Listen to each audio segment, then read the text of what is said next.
Welcome to Because We Love You, a podcast dedicated to helping you live a life of wellness. My name is Stacy, and I'm here with my co-host Jade. Hi, everyone. We're so excited to be talking about the word yes. Yes. And best yes. Yes. So stay tuned for the next 2 weeks, yes and best yes. We're going to have lots of information, so check out our show notes. And as always, you can follow us on Instagram or Facebook and listen on Apple Podcast or Spotify.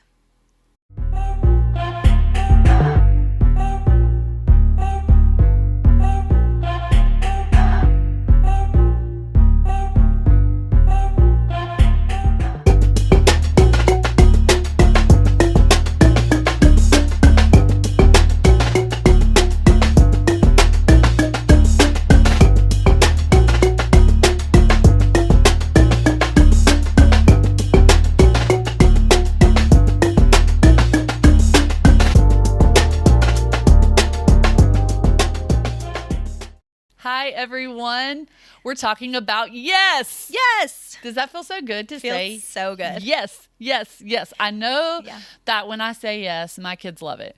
Absolutely. I think it's that whole yes day movie thing that really has caused a problem for parents, because now every day it's like, can today be a yes day?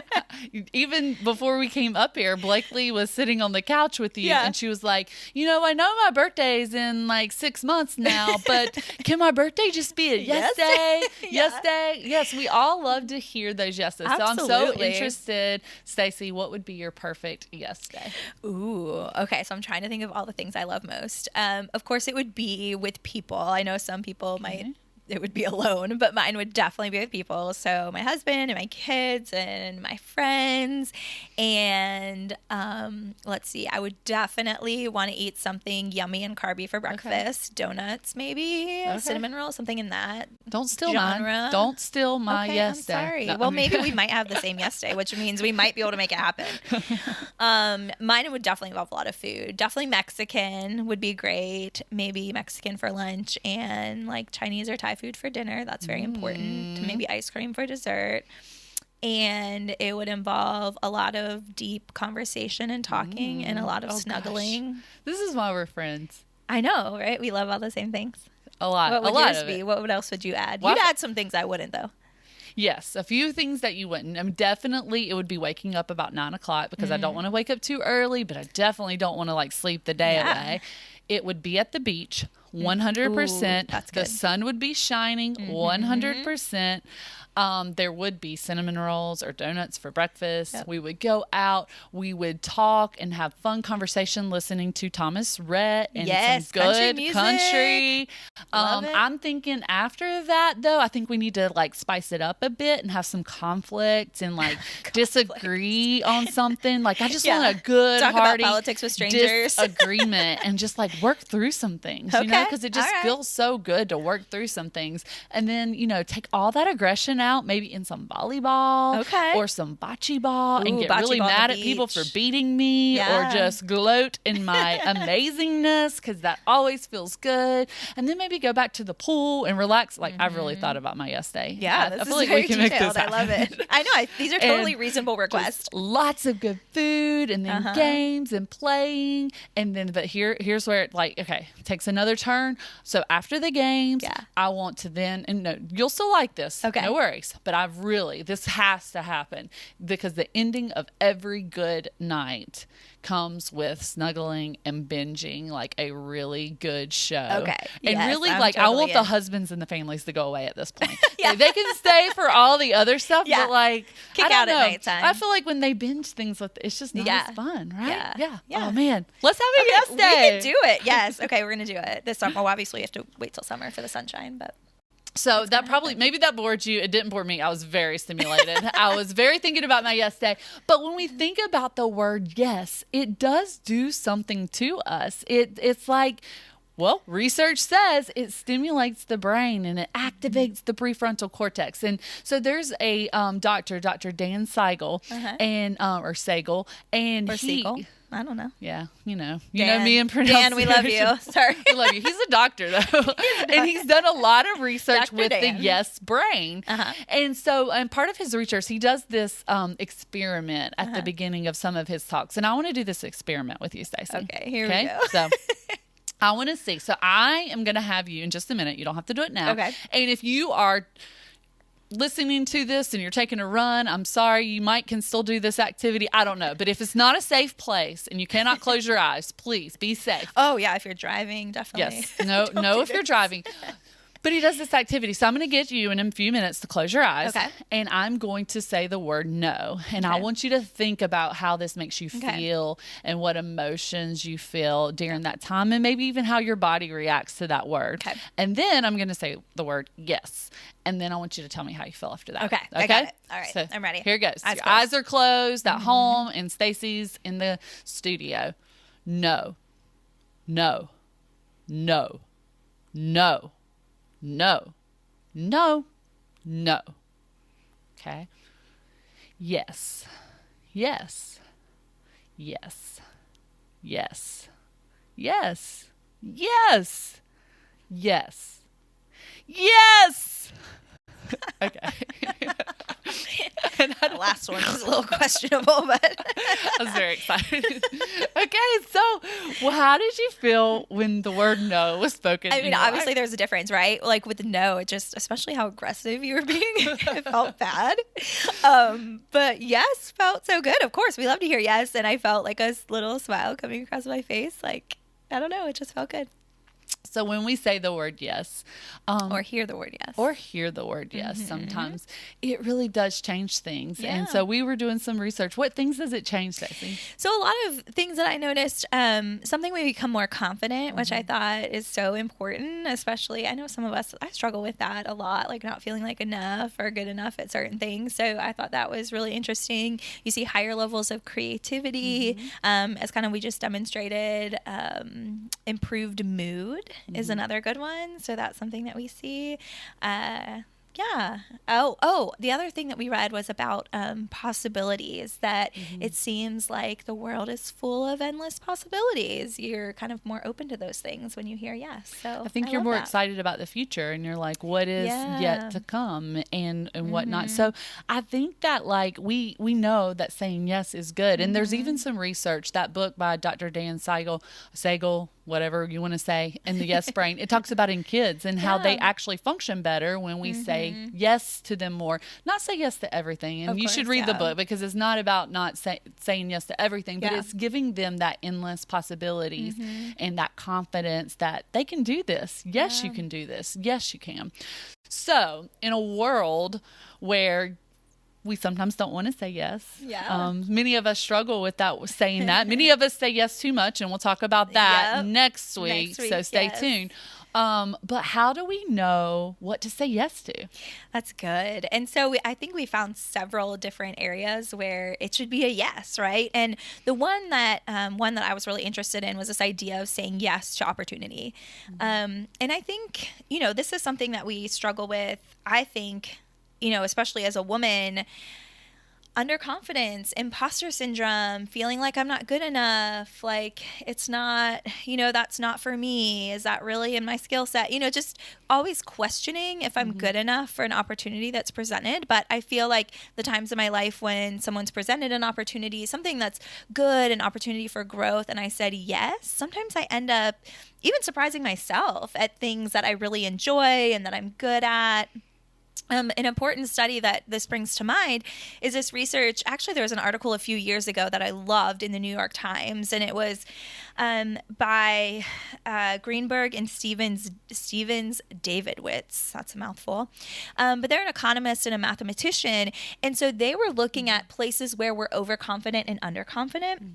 And so they had people rate like 100 tasks on how good you think you are compared to other people, same age, same gender, live in the same area, that kind of thing. So you would rate like how good do you think you are at making scrambled eggs, at kissing, at driving a race car, at running long distances, at using a computer, right? All these things, and they would have people rate. And the findings were super interesting because there are many areas where we're overconfident, and there are things that seem easy and things that we do a lot. So everyone almost thinks they're better at everyone else at things like driving, using a computer, making eggs, cuddling and kissing. So turns out we need to step up our game, right? We may think we're better than we are. But I think the relevant thing here is thinking about the areas where people are underconfident.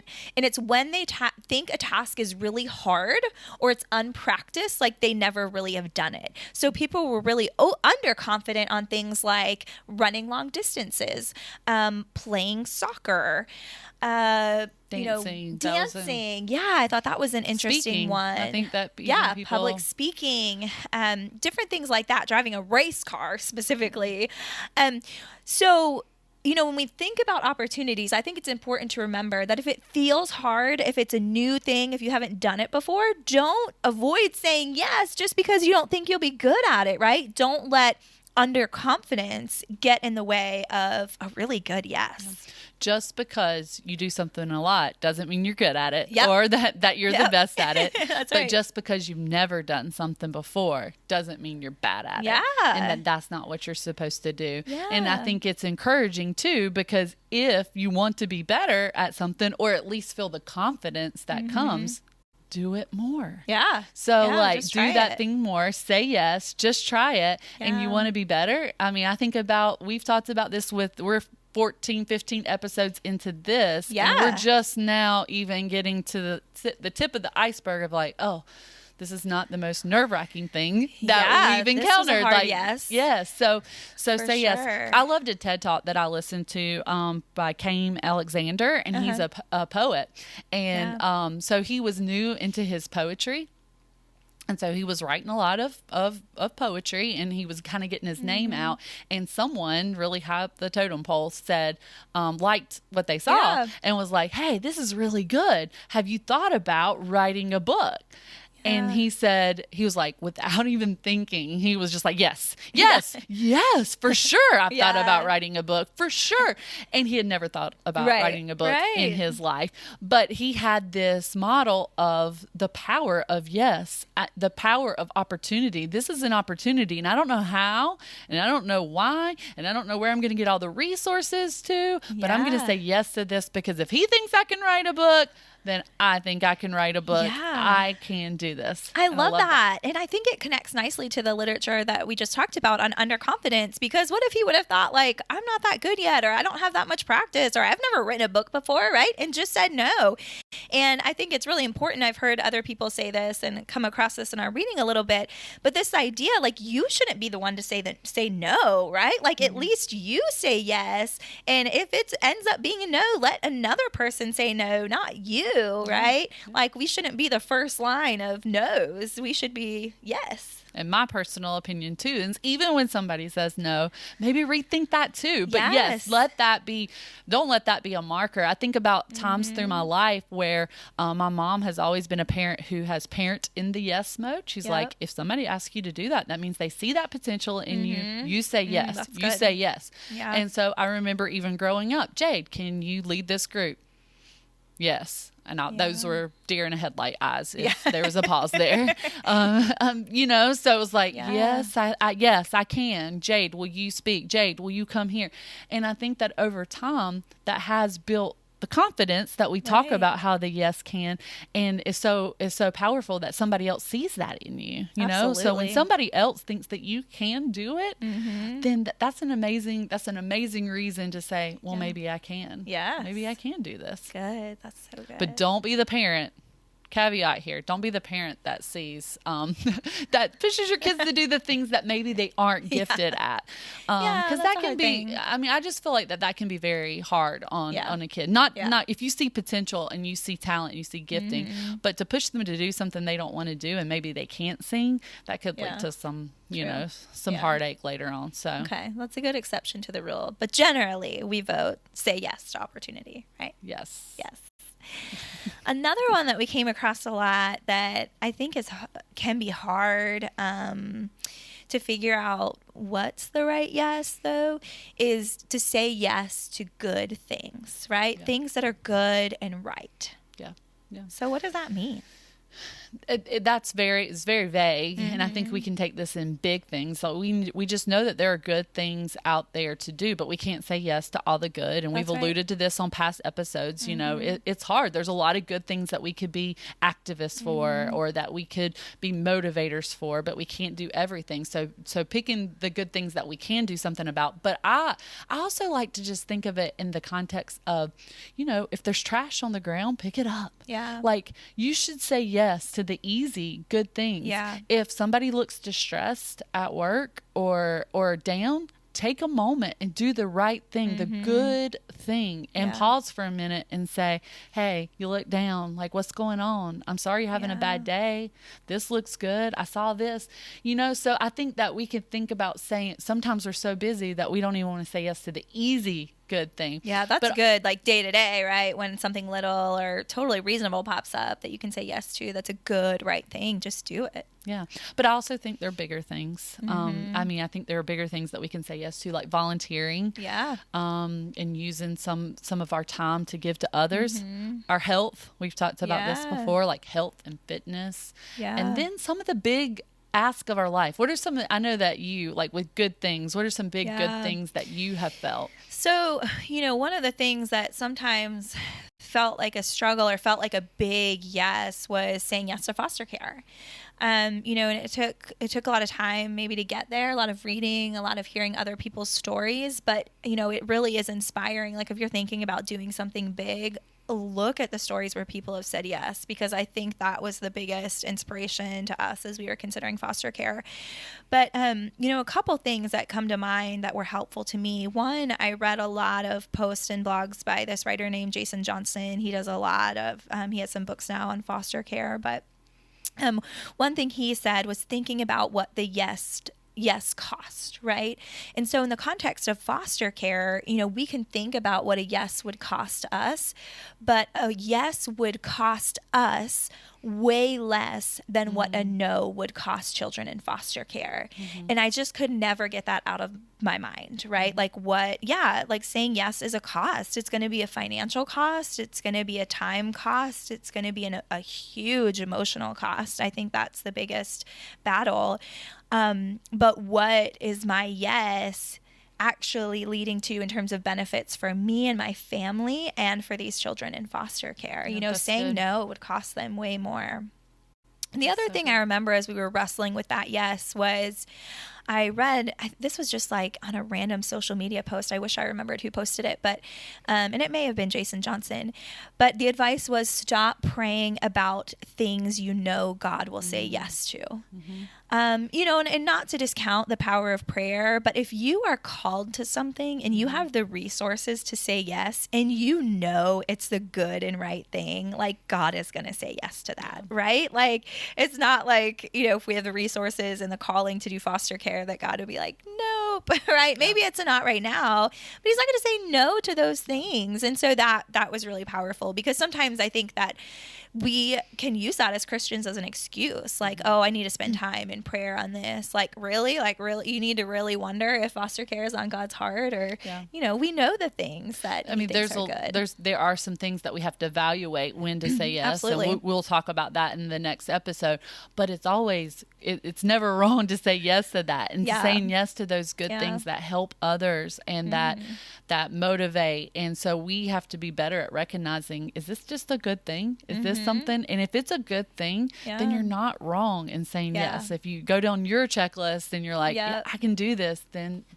it's what God wants. And I think he puts those desires in our hearts. And we feel that, you know, I don't feel necessarily things when I see animals, you know, they just don't do all the feel. I don't get all the feels, but when I see children, but there are people who are the exact opposite. Right. They don't feel the things, and there's needs for both of those. So when you got all the feels and you know it's a good thing, say yes. Yes. I love it. Good. One of my personal favorites is saying yes. What can saying yes to relationships do for your life, you know? Absolutely. And that's so important. You know, one of our first couple episodes were focused on community and just how we're wired for connection, how we need people. And so I think saying yes to, you know, relationships, new relationships, but also saying yes to investing in the relationships we already have is so important. I love that. I mean, we did have to say yes to that first date. That's true. First date. with our significant others. And that's like a fun yes. But I've talked to friends and they've not always been convinced that that was the right yes. You know, like, it doesn't always feel, because you don't know. Yep.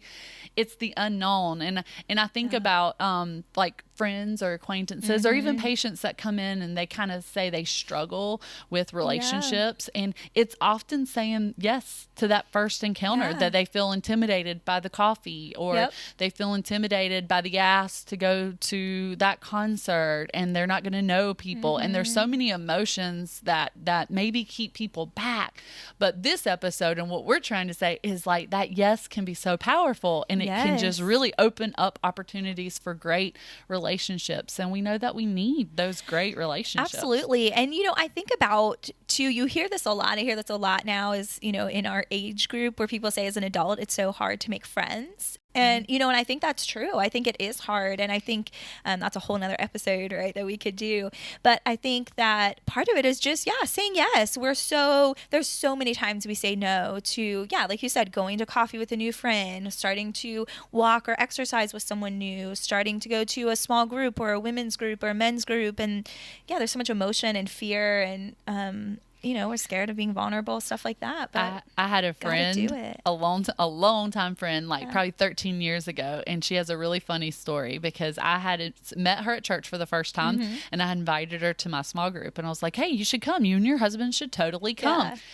And but it was the first time meeting me, and you know that can be a little crazy sometimes, and I don't know, I probably said something, but anyway, she was a little scared. She's like, I was already like, oh my goodness, she's gonna be too much for me. I don't know why she would have thought that. Why would I be too much for her? For anyone. Anyway, so she's like, they got into the car, and they initially said yes, like they put their names on, and that was already like a step, because then I had their phone number, and so like I could like say, hey, why didn't you come? You said you're gonna be here. Why aren't you here? But anyways, they got in the car, and she said they turned around 3 times. Oh my goodness. To come to small group. And she was like, I was just so like, no, I'm older than them. She was a few years older than us. She was like, this is not going to work out. Why do I think that we're going to like make a connection? I know we need I know we've been praying for a connection, but this is not going to be it. There's no way. But they said yes. And then she's like, I said yes, I'm coming. So I'm just holding commitment to your yes, saying like, I'm going to do this no matter what. And so they came, and I mean, it was an amazing connection, and we're still friends today that talk and whatnot. And I just think like, what if she had have let all those fears and doubts in that relationship and just turned around and never came back? We would have never had this. So you never know. Like, just when you say yes, let your yes be yes. And the Bible even says that. Let your yes be yes and your no be no. Yeah, so like when you do say yes, maybe you need that as like a commitment device of like, I said yes to this, so I'm going to see it through, and I'm going to build this relationship. Yeah, don't be the person who backs out on all your yeses, right? Don't be flaky. I also love, there's an amazing TED Talk by Shonda Rhimes. Shonda Rhimes. And everybody should know who she is. Like, you know, How to Get Away with Murder. Scandal. She's a lady boss. I mean, she's amazing. She's so talented and gifted, and I'm sure busy. Yeah, at the beginning of that talk, she just talks about how many shows she's producing and how many episodes per week, and it's mind-boggling. What people expect from her. Yeah. But yet she's also a mom, and she has 3 children. And I love how she says that her children and that relationship actually saved her career, because she was getting so emotionally and just worn out by all the responsibility that she had, that she was actually losing her creativity. She talks about how she was like, I couldn't come up with storylines anymore. It was just everything that the hum of her life. She talks about this hum, the thing that drove her and the thing that made her excited to get up and like write write all these scandalous stories that she can come up with in that brain of hers. But it was dwindling. But she said for a year that she was going to invest in the relationship of her children. And in that, she said, anytime they say, Mom, I want to play. Mom, come be with me. Mom, let's talk. Yeah. She said, I was going to say yes. Yeah. A year of saying yes, which turned into more than a year because she realized the benefits of saying yes to her kids in that time in that community. And she just talks about how that time with them, one, it didn't end up being as time consuming as she thought, because she was like, by 15 minutes, she was like, 15 minutes, those kids were ready to go on to the next thing. Yeah. But I showed them that I was committed. And in that, I learned more about myself and more stories, and it brought the hum back in her life. Yeah, so good. Saying yes to our families, to our spouses, to our kids. I think that's so important. Yeah. But also, as an unrelated side note, I wonder if when she was in this creativity stupor, if that's when she was killing off all my favorite characters on Grey's Anatomy. Probably. That's probably the year. I'll be honest, Miss Rhymes. I mean, you lost me a long time ago with Grey's Anatomy. I did not have the grit for that. Like, I 17 years later or whatever. I really did like it at first, but I was like, and maybe it's because I'm in medicine, and I was like, I'm in this every day. Yeah. Like, maybe not the scandalous parts of the affairs and the sneaking in supply rooms and doing the dirty, but definitely I was like, I couldn't. But I'm very proud of you for. Thank you. You are her biggest fan. You need a fan badge. I'm definitely not her biggest fan. Took a several year break, but I caught back up. So where are my Grey's Anatomy fans out there? I want to hear from you this week.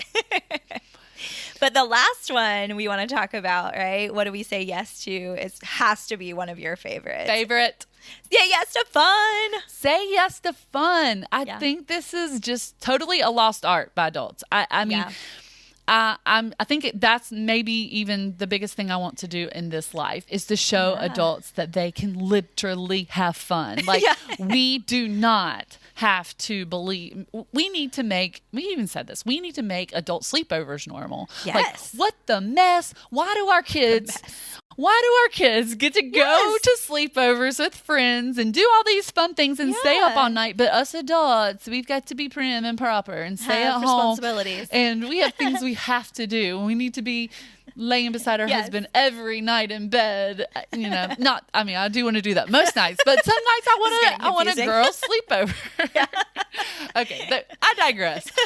But I'm so passionate about this. Yes, about fun. I love that. So yes to fun. What does saying yes to fun look like for you, Stacy? Well, and why is it important? Well, I think it's important. Research shows that it releases, of course, all those good feeling chemicals maybe that's what I'm addicted to. I think you are. You're the dopamine addict. Dump. Dopamine, serotonin, endorphins, right? It's funny, we just recently went to Disney and Universal, and our kids are at the age where they can ride roller coasters. And of course, we're, in line, you're like all nervous for these big new roller coasters. But so fun. That rush you get doing that type of thing is just, you can't beat it, right? I mean, I know it's not roller coasters for everyone, but what's the last big thing all of you out there did for fun that felt so exciting and good? I know, and I think that fun is different for different people. Yep. So sometimes in a venture, sometimes fun equals a venture and things like that. I've often thought that when I look at my life, I love having kids because they've not experienced all the things that I've experienced. So honestly, I can kind of have fun vicariously through them because, butterflies just don't make me happy anymore, but like a butterfly to a 3-year-old is amazing, to a 5-year-old is amazing. So it's like I can live through their amazement. But I think as adults, we lose that because it's like we've experienced it all, and sometimes even like with roller coasters, like, been there, done that. They're fun, but they don't give me that fun. So like I think saying yes to the thing that might be fun, but you're almost like a little bit scared about it. And I just want to congratulate Stacy because I think you did this recently, and I was so happy. I wanted to do the Pamela Pumpkin workout video. For this Christmas thing, and I wanted to do this crazy awkward dance and like dress up hilariously and be stupid, and I didn't know if anybody else would catch the fun drift. But I was so excited. 2 of my friends who I reached out to, they were like, yes. Let's do it. And it was like the best. Yes. I was like, this is awesome. And we learned to dance and we did something out there. And did you have fun? I had so much fun. To be fair, I did not know you were going to post it on social media, so I am a little embarrassed. But at the time, yes, it was very fun. So. And you even asked me to do another one. I know there's another fun one out. And we may do it. And if I'm going to do it, it's going to be on social media again. All right. We'll do it for you guys. You got to watch our Pamela Pupkin workout videos. So there's so many things that can do for us. I mean, it gives us the opportunity to grow new things, new things that we didn't even know we were good at, and then gain confidence in there. Yes. It causes us to do good things. Yeah. It's like us saying yes, we can do more good things. We can help people. We can love people. We can be there for people. Yeah, we can grow. We can grow. Yeah. We can grow in that. Saying yes with relationships can create better marriages. It can create better with the relationship with our kids and our friends and our coworkers. And so saying yes to people and then saying yes to fun. Oh, that makes me feel so good just talking about yeses. So that's your challenge this week. Say yes to something. Our advice would be say yes to that adult sleepover. Let us know how it goes. Send us your photos. But it might snow this weekend. Oh, well, not this weekend. Sorry. This is live and being taped. But it may do something that causes you to have a sleepover. So do it. Go. Yes. Have fun. Say yes. Why, Jade? Because we love you.